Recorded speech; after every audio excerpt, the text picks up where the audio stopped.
But look, I do hope that publishers really have given this a lot of thought and they have a plan in place.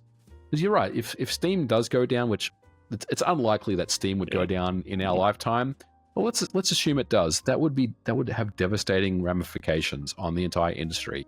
I couldn't tell you what that would even look like. That would be incredibly sad to see if that day ever came. Yeah, there's no. I mean, no one's gonna do it. No one's gonna migrate over to the Epic Games Store, right? Not only because it doesn't have the community features or it's the big name, but Epic have shown themselves. Speaking about Unreal, of course, that chasing numbers, they're quite happy to even ignore their own legacy. Of course. So yeah. there's no stability in it. I mean, itch, I guess, to a degree. I mean, it's like, it's also a situation where if a particular company decides to sell or get bought out or they merge, there's always a change that happens. Like one great example that I think about a lot is, as a YouTuber, right? A lot of the times I have friends of mine that make content, and sometimes they'll use like royalty-free music from various websites where you pay a monthly fee and you get access to like all sorts of different royalty-free sound effects, music, stuff like that, right? For your background music tracks and stuff. There's been so many situations where I've seen those companies have either been bought by another company or they've been sold, and those terms and conditions have changed. And all of a sudden, I've seen friends of mine get all these copyright claims on their videos because the company that was hosting these royalty-free songs was sold off to another company that have decided to change terms of service. And these poor people are stuck in a situation where they've had to mute out the music tracks or re-upload and for me, that's the kind of thing that just makes me think nothing really is forever anymore when it comes to digital in a digital world. So, Steam, I think Steam will be fine for, as long as we're around, but you couldn't say that someone's going to take a shot at buying out Valve, in our lifetime, or Valve is going to go take a shot at buying someone else, and changing the way that we consume digital media. And that's the part that I don't know. I just wonder. I just worry about what that looks like. Yeah. It's becoming more centralized. Even Xbox and Phil Spencer was hypothesizing, wouldn't it be great to buy Nintendo? That's like such a huge player within the gaming sphere to buy. It's like equal to buying Valve or something. But Medium, you were about to say something.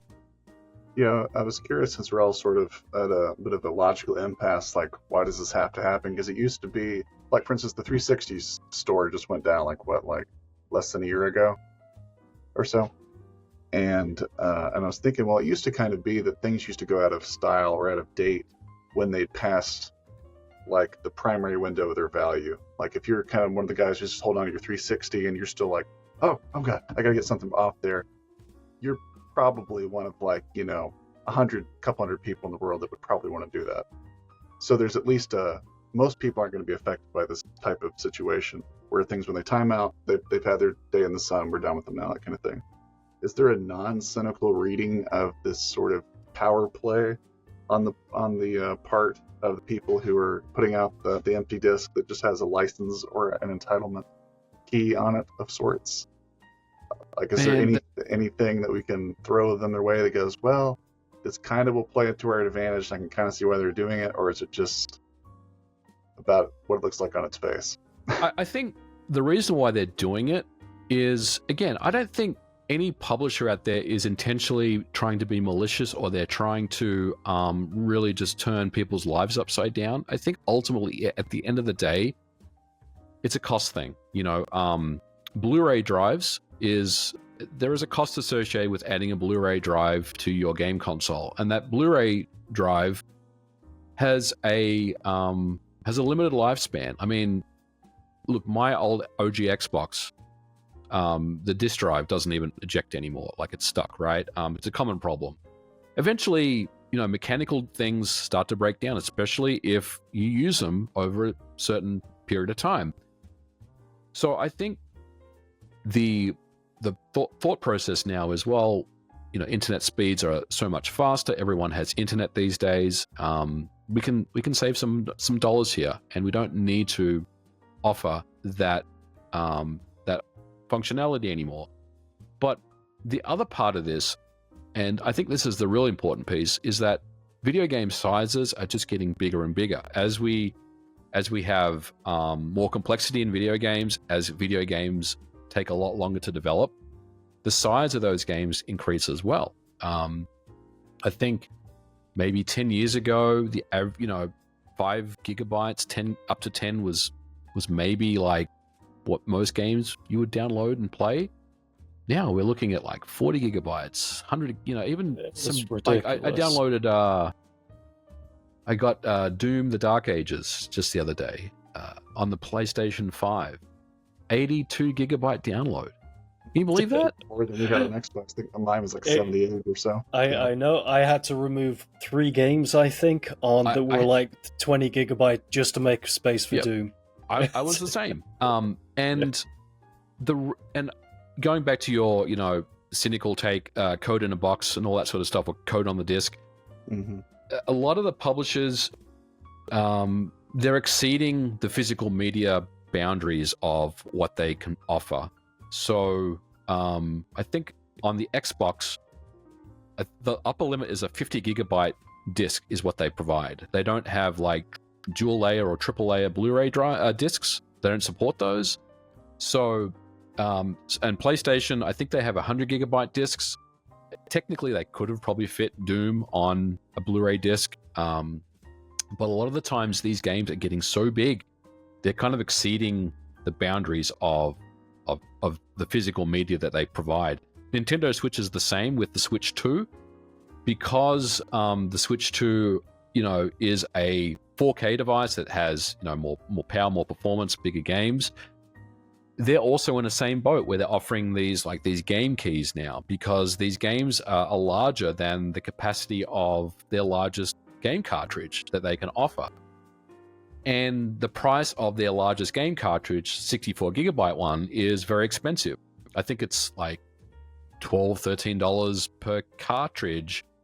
So if you factor that cost on to the price of the physical media, a lot of publishers, they don't really want to deal with that. They're like, well, we want to make as much money as we can. We want our overheads to be as low as possible, right? So, I think there's that physical media aspect where we're getting to that point where we're exceeding the boundaries of the media that has been given to us, and not just the media, but even the game consoles. Like you were saying, you have to delete space to fit Doom on your PlayStation. So that's where I think publishers are trying to figure this stuff out as well, and they don't necessarily want to resort to Blu-rays to get there. So I think, again, I don't think that they're intentionally being malicious, or they're intentionally trying to force everyone off of physical. They're really just kind of working with what they have, and unfortunately, the industry is moving, and has moved for a very long time, to an all digital future. And as much as I hate to say it, it's probably going to be, I think, within like the next 10 years, well, 10 years from now, every game console that you play games on is all just going to be all digital. Like, I don't think there's going to be any semblance of physical media at that point, other than boutique companies that offer physical products, like Limited Run and various other companies that do kind of old reboots of stuff. Did we finally hit the time when the Xbox One announcement seems current and not too far-fetched?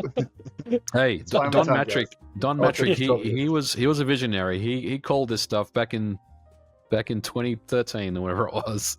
Yeah, me and Robert were talking about this before the show started. We were kind of laughing that was on our minds, and it's like, I mean, technically, we all kind of knew this was going to happen eventually. It's just that the time didn't make any sense. It wasn't feasible at all back then, from a convenience or a it was ahead of its thing.